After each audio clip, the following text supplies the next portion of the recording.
Hello! నేనిప్పుడు మీకు space సిల్క్‌లో ఇదొక డిఫరెంట్ కలరు స్కై బ్లూ కాదు, ఇంకా గ్రీన్ అని కూడా చెప్పలేనండి. మంచి కలర్ యాక్చువల్లీ. కలర్ చూపిస్తున్నాను. సో, ఈ శారీకి ఈ పర్టిక్యులర్ కలర్‌కి మన దగ్గర బ్లౌజ్ ఉంది.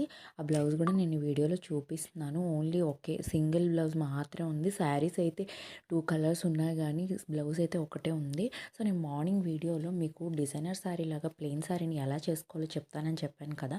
మనకి బయట బటర్‌ఫ్లై నెట్ ఎంబ్రాయిడరీవి ఫ్యాబ్రిక్స్ కానీ, డిజైనర్ లేసెస్ కానీ దొరుకుతుంటాయి కదా! అవి తీసుకొని మనం అవి సైజ్‌గా కట్ చేసుకొని నేనిప్పుడు ఒక లేస్ తీసుకున్నాను. ఇవి ఫ్లిప్‌కార్ట్‌లో, మీషోలో అవైలబుల్‌గా ఉన్నాయి. ఇవి ఎగ్జాంపుల్‌కి మీకు చూపిస్తున్నాను. సైజ్‌గా కట్ చేసేసుకొని ఈజీగా కట్ అయిపోతుంది. ఎక్స్ట్రాస్ ఏమి ఉండట్లేదు. అక్కడక్కడ స్టిచ్ చేసుకుంటే కానీ డిజైనర్ శారీ లాగా భలే కనిపిస్తుంది. చూడండి ఎంత బాగుంది కదా! ఈ శారీలో చూపిస్తున్నట్టు. ఇలాంటి శారీస్ మీరు చేసుకుంటే ఆ శారీస్ మీ దగ్గర మాత్రమే